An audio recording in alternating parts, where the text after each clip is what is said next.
Turin slaying Glaurung the dragon is an epic Middle-earth tale with themes of redemption and courage. But Tolkien didn't come up with this story on his own. So join Matthew Colvin and I as we discuss how Turin slaying Glaurung the dragon has strong similarities with other epic tales such as the Volsunga Saga, Beowulf, and First Maccabees. And don't forget to like and subscribe. Hello everyone, thanks for tuning in to the White City Podcast. Today I have a new guest with me, Matt Colvin, and as I said, we're going to be talking about Turin slaying Glaurung along with Volsunga Saga and the Second Maccabees and how those things are related. But before we get into that, Matt, would you tell us how you got into Lord of the Rings? That's a fun question because I got into it via my wife. We got married in 2000, and for now 26 years almost, we've been reading aloud to each other. When we got married, I had never read Tolkien. My wife was a long-time Lord of the Rings fan. I think she reread it every year. And so she had the privilege of introducing me to it, and I was caught up in it immediately, fell in love with the story. I guess I repaid the favor by introducing her to Sigurd Undset's Kristen Lavensdatter, which is another epic 11 or 1200 page medieval themed book. But yeah, that was my introduction to it. And of course, I now make my living as a classical Christian school teacher online, which is actually an interesting connection to you and your show, because Sophia, your assistant, is actually the adopted daughter of the man who hired me for my first teaching job in Cincinnati, Matt Beatty. So that's a neat little 6 degrees of separation connection. Yeah, no, that's true. Yeah, I remember she had told me something about that whenever we were looking at guests and all, and said we have to have him on. It's like, all right, yeah, this sounds great. Sounds great. My background is as a classicist. I teach Latin and Greek. And back when I was one of the most celebrated works of classical scholarship was a work by Harvard's Calvert Watkins called How to Kill a Dragon, actually. It's a survey of Indo-European mythology with special focus on dragon killing scenes. I'm not going to get into that, but I think it is an interesting topic that other scholars have looked into, and the killing of dragons is a repeated theme in all the mythology of the West, as well as some of the mythology of the East, although dragons have a different valence than, say, China. But I wanted to talk today about killing dragons from below, because that seems to be how to do it. They are typically armored all over and equipped with all kinds of craftiness. But there's a number of different signature motifs in Tolkien's dragon killing scenes. And it's not just killing dragons, it's also killing spiders on occasion too. But probably the first one to look at is mentioned in chapter 24 of the Silmarillion. And this is part of the war against Morgoth. And I'll just quote here from chapter 24. Earendil came, shining with white flame, and about Ringlot were gathered all the great birds of heaven, and Thorondor, eagle, was their captain. And there was battle in the air all the day, and through a dark night of doubt. Before the rising of the sun, Earendil slew Ancalagon the Black, the mightiest of the dragon host, and cast him from the sky. And he fell upon the towers of Thangorodrim, which is Morgoth mountain portrait, and they were broken in his ruin.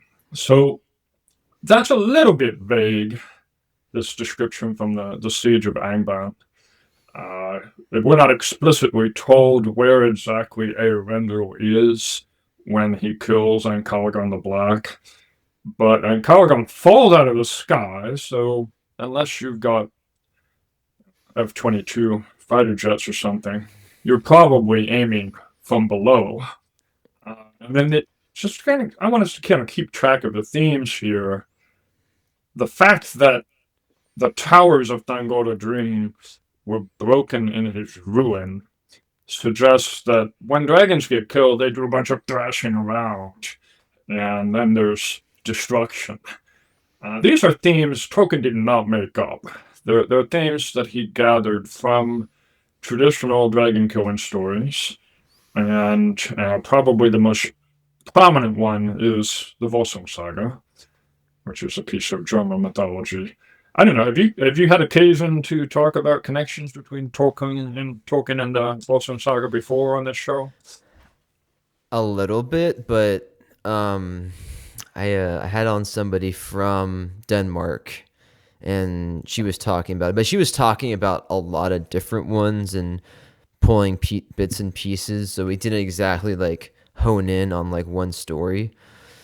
Yeah, but obviously the connection with rings, Mm-hmm. the whole Ring of the Nibelung saga has its roots in the Volsung Saga. The the villain in the Volsung Saga, I mean, there's several, but the main one is Fafnir, uh, who becomes a dragon, and that, of course, this connection's there with Eustace Scrub and the Voyage of the Dawn Treader from C.S. Lewis. Apparently, if you get too Smaug-like and start to nest on a mound of gold or enjoy your gold too much, then you become increasingly dragonish. So Sigurd the Dragon Slayer is the hero. When I first read the Volsunga Saga, it blew me away. The incredible characters that it has, especially Signy, um, who's sort of the mother of Sigurd. She is one of the most unforgettable female characters in all world literature. Terrible, terrible life. Terrible vengeance that she enacts. It sets her evil husband's palace on fire and then walks into the flames. But here's the scene from the Volsunga Saga. This is a Penguin translation. So Sigurd rode onto the heath, and Regan ran off in fear. And this is another theme: assistants or helpers or sidekicks that just don't have the nerve of the spine to see the mission through. And Regan is compromised. He's not really on Sigurd's side. He's giving him bad advice. He tells Sigurd to dig a ditch. So Sigurd dug a ditch. While he was working on it, an old man with a long beard came to him. And most translations will have a footnote. It says, old man with long beard equals Odin every time. So this old man comes and asks, what are you doing? Sigurd told him. And the old man responded, that is ill advised. Dig several ditches for the blood to run into. Then you sit in one of them and thrust at the heart of the worm. Then this man disappeared. And Sigurd dug the ditches in the manner described to him. When the worm crawled to the water, the earth quaked mightily so that all the ground nearby shook. He blew poison all over the path before him, but Sigurd was neither afraid of nor concerned by the din. And when the serpent crawled over the pit, Sigurd plunged the sword up under the left shoulder so that it sank to the hilt. There's another motif. Then Sigurd leaped out of the ditch and drew the sword out of the serpent, and his arms were all bloody to the shoulder. And when the huge worm felt his mortal wound, he thrashed his head and his tail, destroying everything that got in his way. So we get thrashing around after the dragon is killed. And let's go look at Glaurung. This is in we get the story of the killing of Glaurung, a couple of different sources. You can read about it in, I think, the Book of Lost Tales, but also in the Silmarillion. Various occasions when I guess Christopher Tolkien worked up his father's notes. And there's this great painting, if you're a Tolkien fan. John Howe did a painting of the death of Glaurung, where dragon is looming over everything on the right-hand side of the painting, and Turin Turambar is underneath, stabbing from below. And actually, Turin has... Oh, it's told also again in the Children of Húrin. Three different tellings: Book of Lost Tales, Silmarillion, Children of Húrin. This is a version in the Silmarillion, just by way of backstory. Turin has two sidekicks, assistants, Hunthor and Dorlas, who had volunteered when he asked for help. And of the two, Dorlas chickens out, just like Regan and their Volsunga Saga. He's too scared to go through with it, so he turns back. And poor Hunthor, gets knocked on the head by a stone that falls down as Glaurung is passing over him. Plunges into the water of the gorge of Cabin and Aras. So the narration goes like this. Now, Turin Turambar came to Nangirith at sundown, and there he learned that Glaurung lay on the brink of the high shores of Tigrin, and was likely to move when night fell. And he called those tidings good, for the dragon lay at Cabin and Aras, where the river ran in a deep and narrow gorge that a hunted deer might overleap. And Turambar thought that he would seek no further, attempt to pass over the gorge. So a little bit of a difference from the Volsunga Saga. The place for lying in wait underneath the dragon is a naturally occurring piece of topography rather than one that the hero has to dig himself. So therefore he purposed to creep down at dusk and descend into the ravine under night, and cross over the wild water, and then to climb up the further cliff, and so come to the dragon beneath his guard. Now Turambar came to Nangirith at sundown, and there he learned that Glaurung... repeat. So Turambar summoned all his will and courage, climbed the cliff alone, and came beneath the dragon.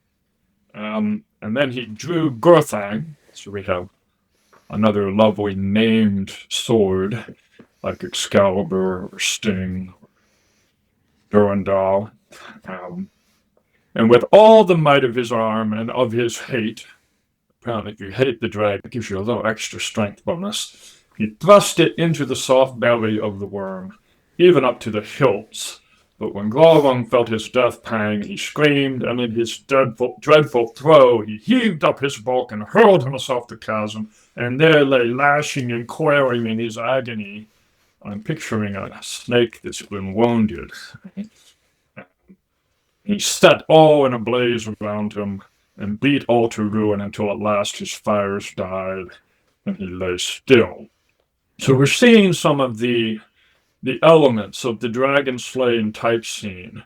The hero has to take up a position underneath the enemy. That's where the weak spot is, that's not protected by scales. And then he's stabbed from below, and then usually the dragon will receive his death wound and start thrashing about and destroying the environment around him. Now, there's some other elements of the type scene that aren't present in every telling. Often, the dragon doesn't die immediately. So, Glaurung is one that isn't going to die immediately. He'll have time to look at Turambar and say some mean things to him and try to do some psychological damage before he dies. So that also is something that goes back to the Volsunga Saga. Fafnir has some last words before he gives up the ghost. Any thoughts from you before I go on here? Yeah, I haven't read through all of the Volsunga Saga, so I don't know it really well. But yeah, I mean, it's interesting. So like, it's kind of like Glaurung's last feat really is telling Ninjil, right, that it is actually like her brother. That's right. Right. So which he does by means of his crafty speech, and that's another aspect of dragons, that they're That's probably a Christian contribution to the dragon lore. You don't hear about crafty dragons in Greek mythology, for instance.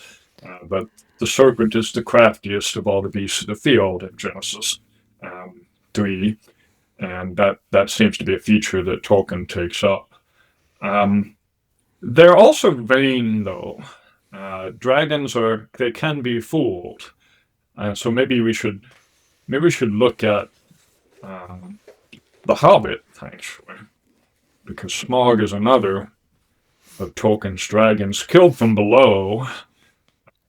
We have a little bit of foreshadowing when Bilbo is getting ready to put on his ring, turn invisible, go into the Lonely Mountain and talk to Smaug.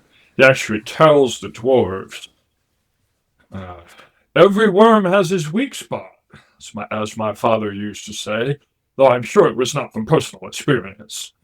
My father was a good hobbit. He just stayed in the Shire, didn't mess about with dragons, have adventures. A very bookish and inappropriate thing for a hobbit to be doing. But at any rate, he's heard this claim that every worm has its weak spot. And then he has a little dialogue with Smaug. Bilbo's in Smaug's cavern with his ring on for safety, and he's trying to butter Smaug up and flatter him. Smaug is basically boasting, I am armored above and below with iron scales and hard gems. No blade can pierce me. I might have guessed it, said Bilbo. Truly, there can nowhere be found the equal of Lord Smaug the Impenetrable. What magnificence to possess a waistcoat of fine diamonds! Yes, it is rare and wonderful indeed, said Smaug, absurdly pleased. He did not know that the hobbit had already caught a glimpse of his peculiar undercovering on his first visit, and was itching for a closer view for reasons of his own. The dragon rolled over. Look, he said, what do you say to that? Dazzlingly marvelous, perfect, flawless, staggering, exclaimed Bilbo aloud, but what he thought inside was, oh, fool! Why, there's a large patch in the hollow of his left breast, as bare as a snail out of its shell. So this dragon's wings are always underneath. It's as though dragons had all sort of studied the St. George mythology, where a knight on horseback with a lance, like in Donatello's sculptured relief in Florence, is riding at them from the same level, and they never think to cover their bellies. And then we get the narrative of Smaug actually getting killed by Bard the Bowman. The dragon swooped once more lower than ever, and as he turned and dived down, his belly glittered white with sparkling fires of gems in the moon, but not in one place. The great bow twanged, the black arrow sped straight from the string, straight for the hollow by the left breast. There it is again, same location, left breast, where the foreleg was flung wide. In it smote and vanished. That's another piece of the type scene, that the sword or the arrow or whatever you're stabbing the dragon with goes all the way in, like Ehud's sword into Eglon's fat belly in the Book of Judges, all the way in and covered with fat, and the hilt is gone, right? Nobody can ever pull it out again. So it smote and vanished, barb, shaft, and feather, so fierce was its flight. With a shriek that deafened men, felled trees, and split stone, Smaug shot spouting into the air, turned over, and crashed down from on high in ruin. Full on the town he fell, his last throws splintered it to sparks and gleeds. The lake roared in, a vast steam leaped up, white in the sudden dark under the moon.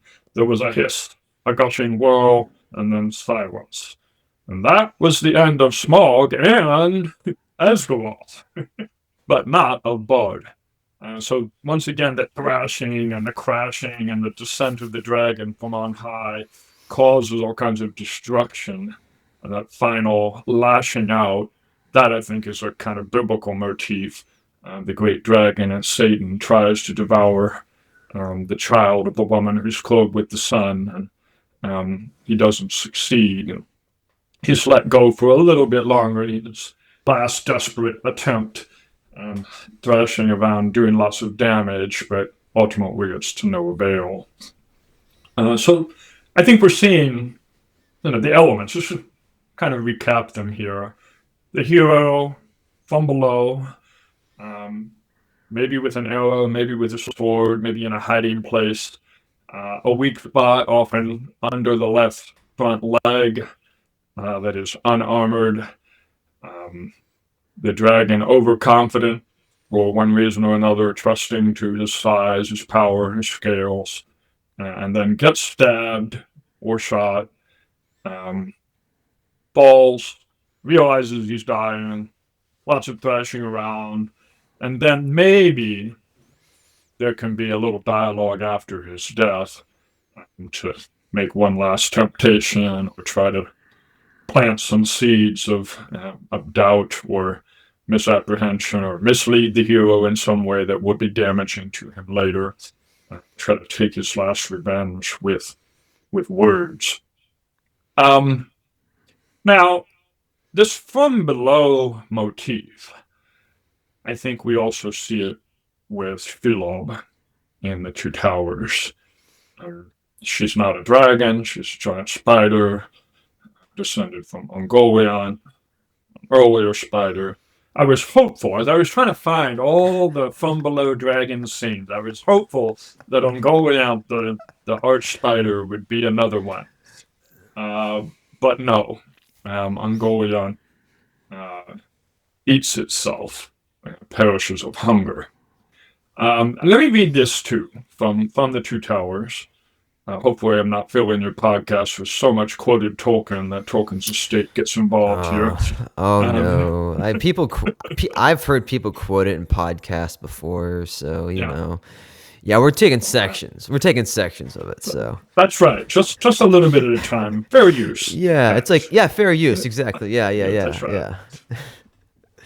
Okay, so this is when Samwise is fighting Shelob in the Two Towers. Now, the miserable creature was right under her, for the moment out of reach of her sting and of her claws. Her vast belly was above him with its putrid light. That's another dragonish bit. Dragons stink. They're always described as having a smell, often overpowering. I think that was mentioned with Glaurung.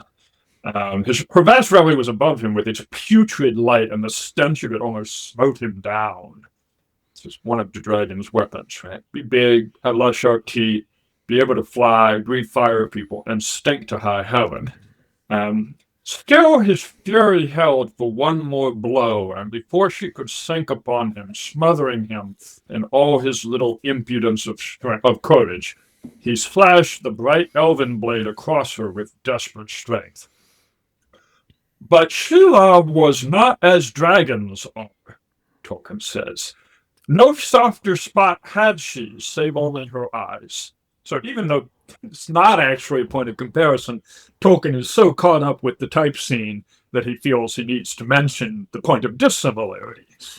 Knobbed and pitted with corruption was her age-old hide, but ever thickened from within with layer on layer of evil growth. The blade scored it with a dreadful gash, but those hideous folds could not be pierced by any strength of men, not though elf or dwarf should forge the steel, or the hand of Baron or of Turin, Turambar, wield it as the slayer of Glaurung. She yielded to the stroke, and then heaved up the great bag of her belly high above Sam's head. Poison frothed and bubbled from the wound. The dragon's blood is also poisonous or fiery, deadly. Now splaying her legs, she drove her huge bulk down on him again, too soon. For Sam still stood upon his feet, and dropping his own sword with both hands, he held the elven blade point upward, fending off that ghastly roof, and so Shelob, with the driving force of her own cruel will, with strength greater than any warrior's hand, thrust herself upon the bitter spike. Deep it pricked as Sam was crushed slowly to the ground. No such anguish had Shelob ever known, or dreamed of knowing. in all her long world of wickedness. Not the doughtiest soldier of old Gondor, nor the most savage orc entrapped had ever thus endured her set blade to her beloved flesh. A shudder went through her, heaving up again, wrenching away from the pain. She bent her writhing limbs beneath her and sprang backwards in a convulsive leap. So, more elements that we've seen already. Now, I'm trying to trace this. How far can we go, and what are the likeliest antecedents? I feel certain that Tolkien knows the Volsunga Saga. He actually translates part of it, Sigurd and Glaurung. And I also know he's a Roman Catholic, and he knows First Maccabees. Actually, First Maccabees. I think I mistakenly told you Second Maccabees when I was writing to you, but it's First Maccabees 7. Now, just by way of background, the books of Maccabees are deuterocanonical literature from between the Old Testament and the New Testament. Most scholars date it from around 150 BC, and it tells of the resistance of the Jewish heroes, the Maccabee family, trying to keep Israel from being swallowed up by the empire of the Seleucid monarchy. This is the descendants of Seleucus, one of Alexander's generals, and everybody in that dynasty is either named Seleucus or Antiochus. And the bad guy in First and Second Maccabees is Antiochus the Fourth Epiphanes. And because he is a Hellenistic monarch and warlord, he fights using the typical Hellenistic methods. Alexander the Great's father, Philip, had equipped the Macedonian infantry with massive 20-foot-long pikes called sarissas. And then later, Pyrrhus of Epirus is another Hellenistic warlord. He wages war with the Romans, and he has the distinction of being the first to bring elephants into Italy. Well, killing an elephant is not too dissimilar from killing a dragon. You are not usually going to be able to do it head on or from above. You're going to have to go from below. And so First Maccabees 7 tells us the deeds of a Jewish warrior named Eleazar Avaran. And here's how it goes. We're in First Maccabees 7:43. Now Eleazar, called Avaran, saw that one of the elephants in the Greco-Syrian army, was equipped with royal armor. It was taller than all the others, and he supposed that the king was on it. So he gave his life to save his people and to win for himself an everlasting name. He courageously ran into the midst of the phalanx to reach it. He killed men right and left, and they parted before him on both sides. He got underneath the elephant, stabbed it from beneath, and killed it. But it fell to the ground upon him, and he died. This, by the way, is one of my big criticisms of the Peter Jackson Lord of the Rings movies. Because you may remember during the siege of Minas Tirith, he has this big army of orcs equipped with Mumakil, giant elephants. They did a great job. The CGI was on point. The elephants looked great. They're about 5 times the size of any actual elephant in human history. And he had Legolas kill one of them. You remember the scene, probably. He sort of hauls himself up, climbs the elephant, and then shoots it in the head from above, not from below, and then surfs down the trunk in a ridiculous Peter Jackson B-movie director scene. I just can't believe it. I mean, it's one of these. Why'd you have to do that? Tolkien would never have had you do that if he were making a movie of his own work.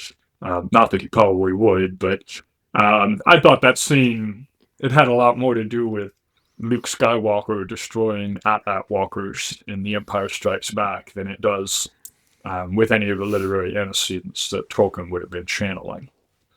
All right, so that that's all the research that I did. Those are the scenes that I think have enough in common that we can say Tolkien is borrowing, is playing riffs upon, is ringing the changes on this literary type scene. Is really what it is. Um, I think it might be a good question to ask. Why do this? Like, how does it help? Why is it a good way of writing? I think, for instance, of C.S. Lewis's experiment in criticism, where when he's asking, what's a good book? What's good literature versus bad literature? He flips the question around and says, why don't we stipulate that good literature is the sort of literature that can be read with profit by good readers. So what's a good reader? Ask it that way. Let me ask you, like, if you're reading The Death of Glaurung or The Death of Smaug, and you know the Volsunga Saga, or you read First Maccabees 7, what goes through your head? Like, if you make these connections, and I hope you do, I think it's part of Tolkien's intention that you will. But what goes in your head? What thoughts are going through your head when you make that connection? Well, yeah, so I think for me, like the way you're like with all described, what makes me think is that there's like a similarity between like what kind of hero is destroying like this great creature of sorts, right?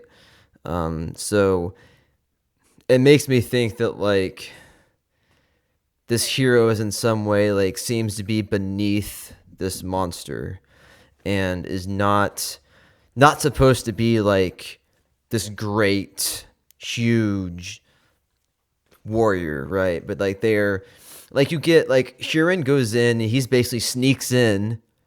He doesn't like take on the dragon head on, right? And he like stabs it in the belly to kill it, and just like Because there's a big disparity in sheer force, right? You can't go arm wrestle a dragon, or fight it directly head on. Uh, let me bring one more parallel to bear, and that's Beowulf, which of course ends with a great dragon scene. And Tolkien, of course, translated Beowulf, so I'll use Tolkien's translation rather than Rabfimin or one of the others. So in Beowulf, the slaying of the dragon is the occasion of Beowulf's death. It's actually accomplished with the help of Wiglaf, who's, I think, going to be the next king after Beowulf. And Beowulf originally sets out to fight the dragon with 12 companions. It's kind of a Jesus and his 12 disciples theme. And it's a very, 13 is a very unlucky number. So Wiglaf is the only one who stays with Beowulf to the end. The other 12 flee like Jesus' disciples from Gethsemane, and Wiglaf stays to fight the dragon. And here's how it goes. We're around line 2258 in Tolkien's translation. Then for the third time, the destroyer of the folk, the fell fire dragon, bethought him of deeds of enmity, and rushed upon that valiant man. Now a clear field was given him, burning and fierce in battle. His neck, with his sharp bony teeth, he seized now all about, and Beowulf was reddened with his own lifeblood. Dragon bites him around the neck. It welled forth in gushing streams. I have heard tell that in that hour of his king's need, the good man, unbowed, showed forth his valor, Wiglaf, his might and courage, as was the manner of his kin. He heeded not those jaws, nay, his hand was burned, as valiant he aided now his kinsman, and smote that alien creature fierce a little lower down. A knight in arms was he, so that bright and golden hilted his sword plunged in, and the fire began thereafter to abate. Once more the king himself mastered his senses, drew forth a deadly dagger, keen and whetted for the fray, that he wore against his mail. Lord of the wind-loving folk, he ripped up the serpent in the midst. And it doesn't exactly say, but that sounds to me a little bit like a blow from below. Ripped the serpent up in the midst, probably in the middle of the serpent, so from below. They had slain their foe, valor had vanquished life. Yea, together they had destroyed him, those two princes of one house. Of such sort should a man be, a loyal liege at need. That for the king was the last of his hours of triumph by his own deed, last of his labors in the world. So I think that there's a pleasure that you are intended to have, that as you make the connection and you recognize the motifs, a little light bulb goes off in the reader's head, and there's this frisson of enjoyment, a savoring of recognition that's supposed to be part of the pleasure of type scenes and illusions, as part of the reader's experience. Speaking of inklings and mid-20th century British literature, my wife and I also enjoy reading Dorothy Sayers, and Dorothy Sayers' mystery novels with Lord Peter Wimsey are, of course, the highest, probably, of British literary murder mysteries. But the pleasure is not just solve the murder mystery. The pleasure is enjoy all of the illusions. I went on eBay and I bought probably 20 something Dorothy Sayers, Lord Peter Wimsey novels. I think there were 20. And they were all owned by the same person.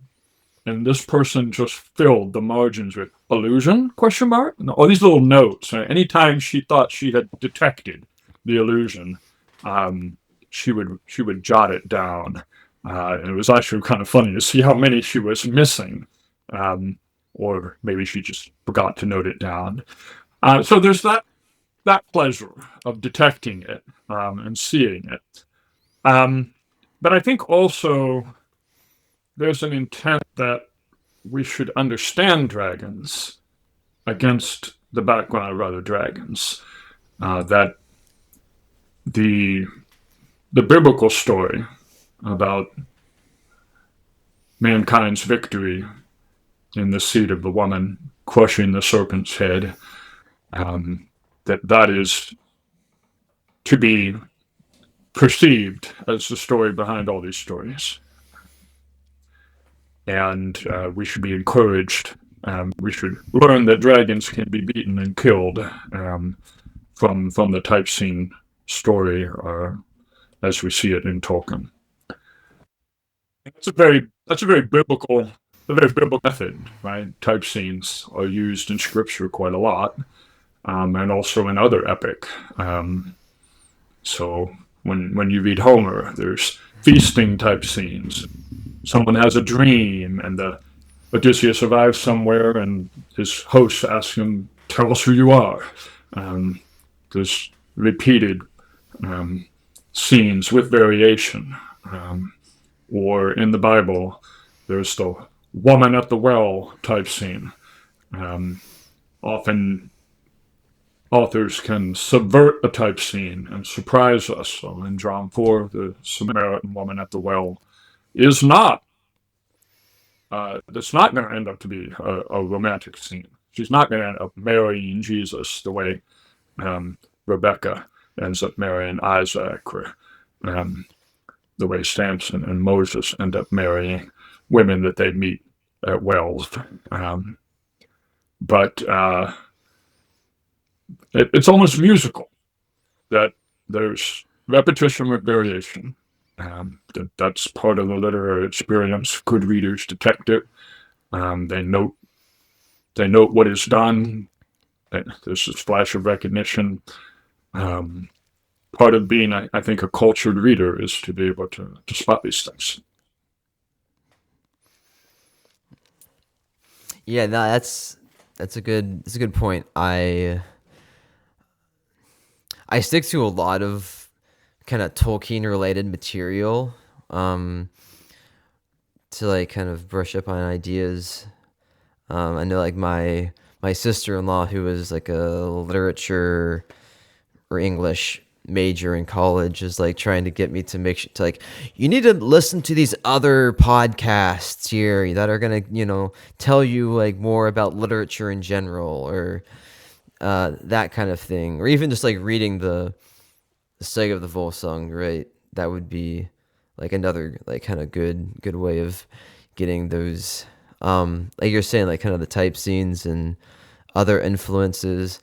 It's like this idea that like books speak to each other in a sense, and you can, when you're reading them, you get these ideas that are kind of coming from each other, which I think is really interesting. Yeah.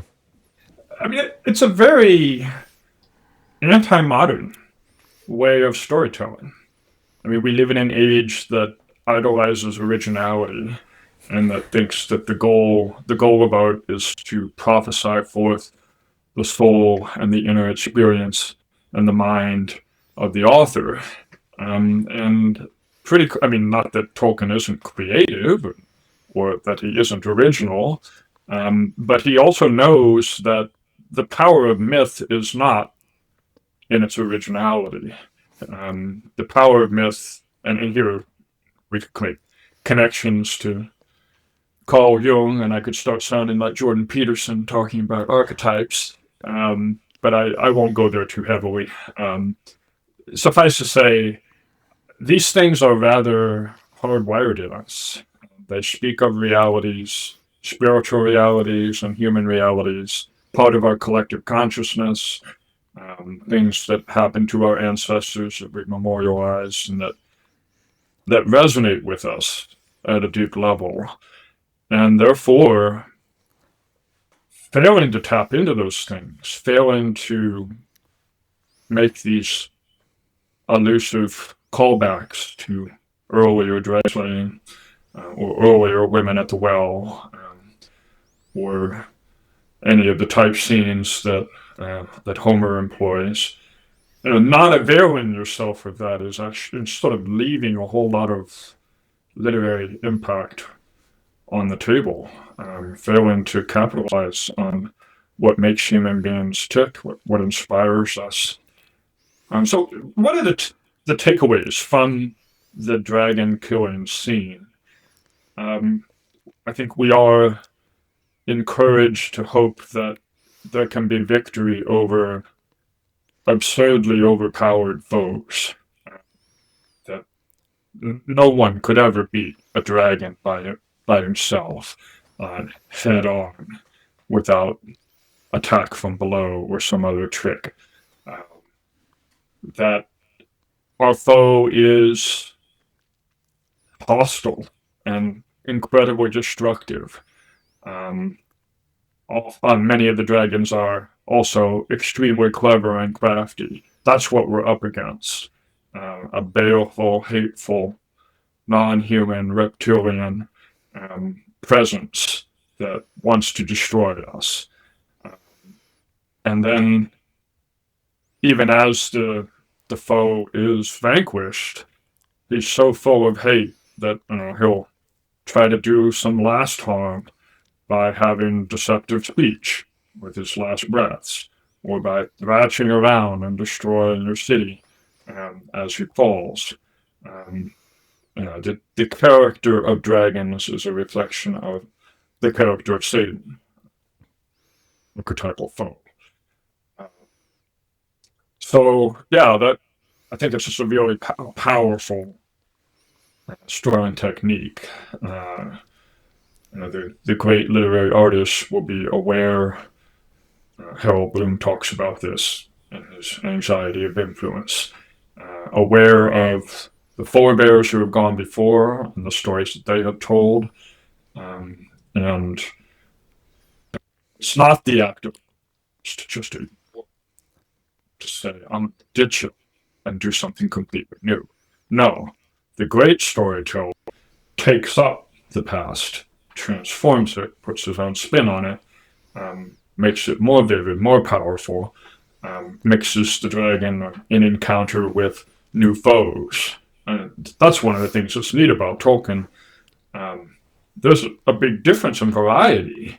Samwise Gamgee killing Shelob is not like Turin, Turambar killing Glaurung, is not like Earendil killing Ancalagon the Black. This is the Bowman. I don't know, he's another character entirely. The heroism in Tolkien comes in lots of different forms. It's not all a St. George figure. Sometimes it's an insignificant little hobbit. Sometimes it's a political outcast like Bard, who has his town's good at heart. Sometimes it's a Beowulf or a Sigurd. And mere might doesn't usually avail. You have to be crafty. That, I think, is another... That's where this motif connects to maybe another motif, which is tricksters. Jacob in the Bible getting the better of Laban. Ultimately, I think Christ's victory on the cross is a trickster victory. If the powers of this age had known what they were doing, they would not have crucified the Lord of glory. Satan thought he had the victory. I know, I'll kill Jesus. But that actually was signing his own death warrant. So, in a sense, it's another victory from below. No, yeah. That's so true. Like we were talking about insignificant figures, Lord of the Rings, the different heroes and all. I think it just has a big part to play in the story. I think, you look at Eowyn and Merry killing the Witch King. And of course, like Frodo and Sam helping to destroy the ring. Those kind of things. So one thing that does come to my mind, since I don't know the story extremely well, are dragons in like Nordic mythology typically bad, I guess? Yeah, that's my impression. They are, yeah. I mean, Fafnir is definitely a villain, in the Volsunga Saga. Beowulf is, it's a Christian epic, but it's an epic of a recently Christianized Old English culture. So it's still, I think we should see it in continuity with earlier Norse mythology, German mythology, dragons or villains. Yeah, you're not going to get sort of good luck dragons from China. I guess the exception now is we've got How to Train Your Dragon is ostensibly Viking-ish characters. Yes. There's a Hiccup Horrible the Third or something is the main character, and the dragons are sympathetic there, but that's an exception and a very modern one. Mm-hmm. Yeah. Yeah, it's interesting you pull up the second Maccabees. Also, I've never looked into those at all.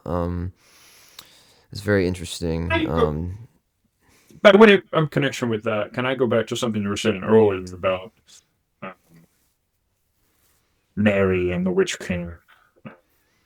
Or just the fact that ultimately Sauron gets destroyed by what the hobbits did with his ring. Not by the wizard and Aragorn, the massed armies of all the free peoples of Middle-earth at the Black Gate. That's a distraction, feint, to try to take his attention away from Mount Doom, what the hobbits are doing. So I think that's another huge part of this, all these dragon type scenes. Um, it's the small and despised, the overlooked that actually succeeds in defeating the dragon. Um, if you come out, 18 feet tall and clad in armor and double dog dare the dragon to fight you, sort of calling him out like Goliath calling out the armies of Israel, um, that's not going to succeed. It has to be something that the villain, the dragon, uh, overlooks and is unaware of. Because that's typical of villainy, right? It's not enough to dominate the galaxy. You got to make a planet-destroying Death Star. It's not enough to just take a pistol to spawn. You got to strap him to a table and cut him in half with a laser. The sort of over-the-top, cartoonish hyperbole of villains that Despicable Me makes fun of so effectively.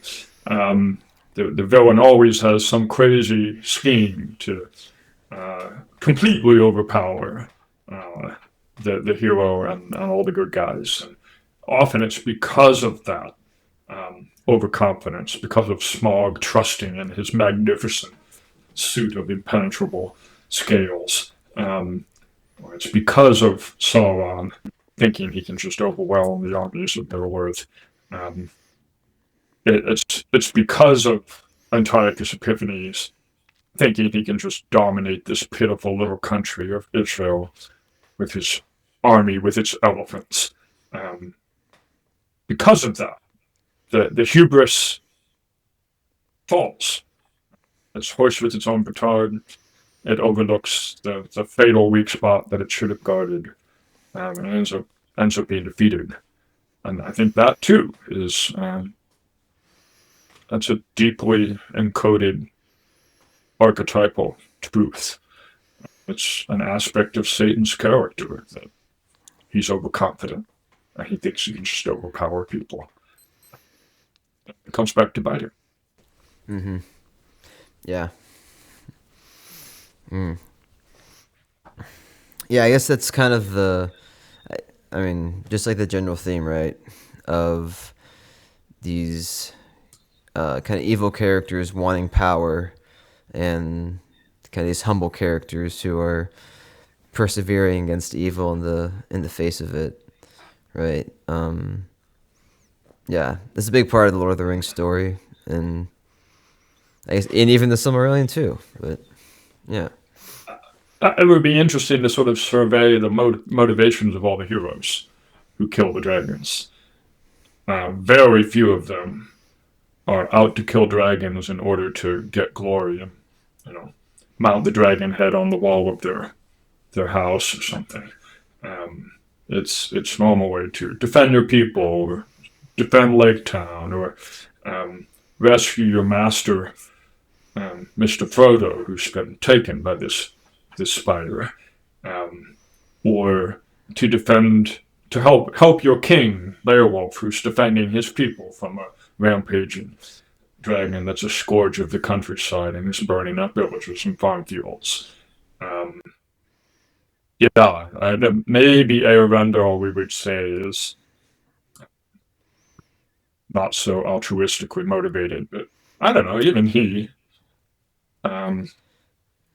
is on the right side. But that's kind of typical of the motives of the dragon slayers. They're often humble and motivated altruistically or for the defense of someone who's deeply deserving of defense, not out to win their own glory. Right. I will say like with the whole Turin story though, like there's like very little, I don't know, redemption that comes from that, like there's, a lot of the other like kind of monster slaying stories, you at least have some sort of like positive thing, it seems, to come out of it. But this is like, well, now then died, and then Turin, turned on this one guy who was helping him, Brethel or whatever, and then the whole thing just goes south from there. So it's almost like as if Glaurung still like succeeded in some way in the end, at least in somewhat in that story, That is a depressing story, the story of Turin, and The Children of Hurin is a depressing book, and Beren and Luthien is also fairly depressing. I feel like in a lot of these stories, Tolkien is channeling some of the more pessimistic worldview of his Norse mythological antecedents.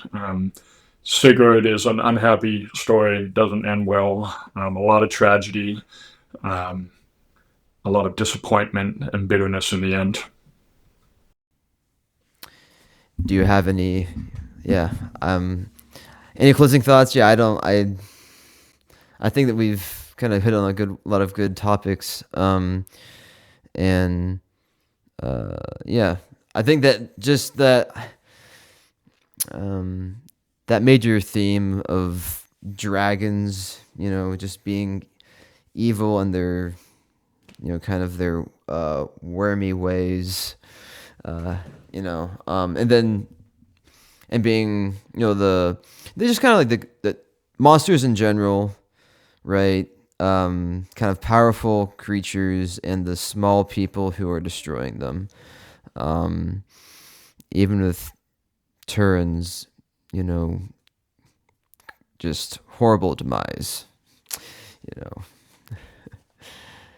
So, as depressing as the Turin story and the Beren and Luthien story, and various other parts of the Silmarillion are, I do think the Lord of the Rings, although it shows awareness of those other stories, the central story of the Lord of the Rings is a happy one, with a eucatastrophe, a good ending.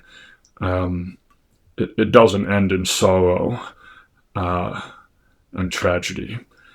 And in that respect, I think that maybe the four books of The Hobbit and the Lord of the Rings are a more Christian and less pagan Norse take on that struggle. Maybe much of the Silmarillion, especially the Turin story, it breeds more of that depressing, pessimistic Norse outlook.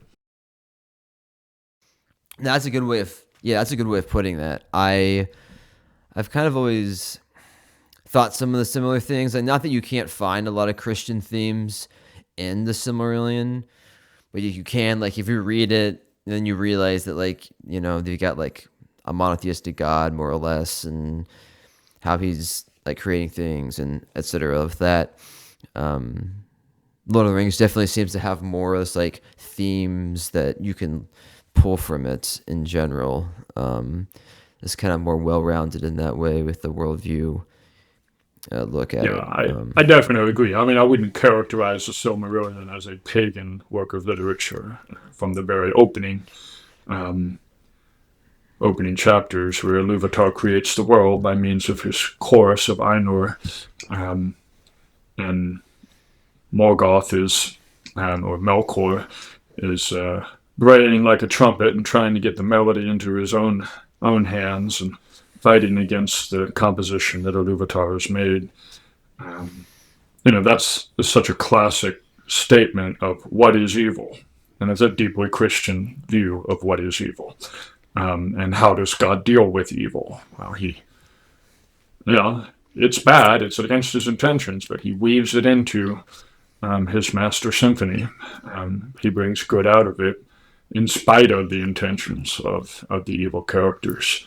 And it's also true that not even the Bible it's not all happy, obviously. You've got depressing and horrible things in the book of Judges, for instance.